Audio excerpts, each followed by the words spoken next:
एक फूल वाहतो सखे. वासरी आज ना ऑफिसवरून आम्ही घरी न जाता आम्हाला ना 2 कामे करायची होती.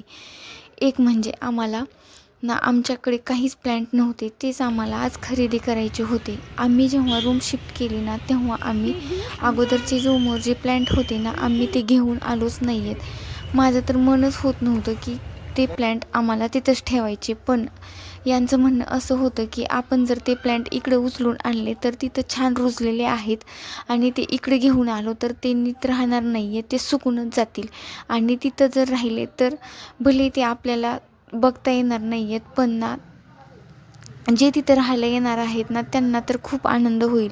आणि तसंच झालं होतं. आम्ही जेव्हा रूम चेंज केली ना तेव्हा ज्या नवीन काकू आल्या होत्या ना त्या खरंच त्या पाहून ना खूप हॅपी झाल्या होत्या, कारण त्यांचं म्हणणं असं होतं की एकतर मी झाडं लावत नाही आहे आणि जे काही मी लावले ना ते माझ्याकडून कधीच आले नाहीत, कारण माझ्याकडे जेव्हा मी नवीन आणते तेव्हाच ते 8-10 दिवस टिकता, नंतर मला काही त्याची काळजीही घेणं होत नाही आहे आणि घेतली तरी ते मला काही माझ्याकडून राहत नाही आहेत, कारण माझ्याकडून ते सुकूनच जातात. त्यामुळे ना त्या खूप हॅपी होत्या, पण त्या हॅपी होत्या पण मी खूपच नाराज झाली होती, कारण मी जेवढी त्याची काळजी घेतली होती ना मला नाही वाटत की त्यानंतर तेवढी काळजी घेतील, पण कोणीतरी आपल्यामुळे हॅप्पी झाले त्यामुळे बरं वाटलं. आणि नंतर शेवटी ना आम्हाला जेवढी झाडं पाहिजे होती ते आम्ही घेतले, पण मनात हाच विचार होता की ते प्लॅन्ट कसे असतील ते. आणि आम्ही नंतर ना शेवटी सगळं झाल्यानंतर आम्ही तिकडच्या अगोदरच्या रूमवर एक चक्करही टाकली, फक्त कशासाठी तर ते मला प्लॅन्ट बघायचे होते की त्या काकूंनी खरंच त्याची काळजी घेतली होती का. पण त्यांनी ना खरंच खूप छान काळजी घेतली होती, पण माझं मन राहावतच नव्हतं. मी त्यांना लास्टपर्यंत हेच म्हणत होते की आपण जे प्लॅन्ट तिथे ठेवलेले आहेत ना त्यातले 2-3 तरी घेऊन जाऊत.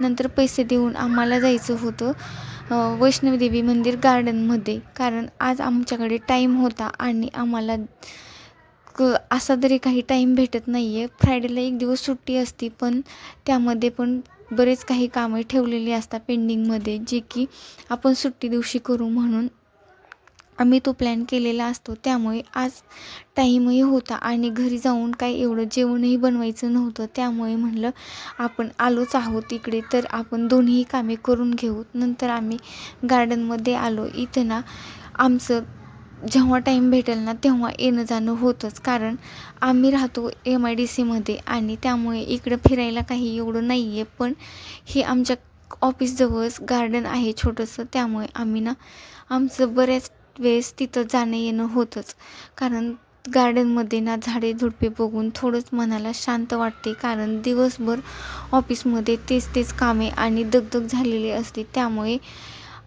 थोडा वेळ इथं बसल्यास थोडं शांतही वाटतं. त्यामुळे ना आमच्या दोघांचंही असतं की जेव्हा टाईम भेटेल ना तेव्हा आपण इथंच येऊ. नंतर इथलेच फूल तोडून मी यांना दिलं, कारण मला ना खरंच फुलं तोडायला बिलकुल नाही आवडत, कारण मला ना असं वाटतं की ते झाडाला छान दिसतात, त्यामुळे मी ना सहसा फुलं तोडायची टाळतेच. पण आज मोह नाही आवरला आणि त्यामुळे मी तोडून यांना ते दिलंच, पण ना मला खरंच बिलकुल नाही आवडलं आणि मलाच नंतर वाईटही वाटलं की अरे आपण असं नव्हतं करायला पाहिजे, आपण ते फुलं तोडायला नव्हते पाहिजे. पण काय, आता तोडून तर झालं होतं, त्यामुळे काही करताही आलं नाही आहे.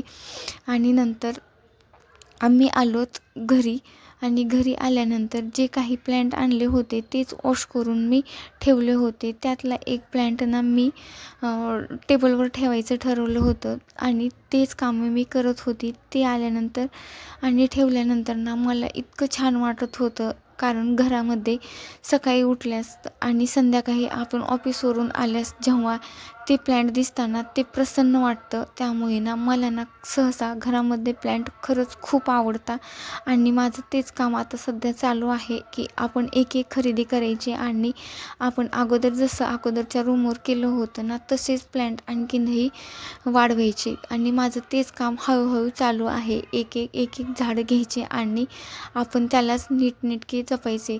आणि हे झाल्यानंतर रात्रही झाली होती, त्यामुळे म्हणलं आता देवाला दिवाबत्ती करून घ्यावी आणि तेच करून मी नंतर थोडा वेळ आराम केला आणि दिवाबत्ती झाल्यानंतर म्हणलं आता जेवण बनवायचं आहे, तर तेच विचार मी करत होती की आज जेवणामध्ये काही बनवायचं आणि म्हणजे काही प्लॅनही नव्हता, पण जेवण तर बनवावेच लागणार आहे, त्यामुळे तेच बनवायचं होतं. पण ना याच्या अगोदर बाहेर पण हॉलमध्ये धूप लावून घेतली, कारण ऐन टाईमाला आपल्या घरी अचानक कोणीतरी आलं तर प्रसन्न वाटलं पाहिजे. बाय.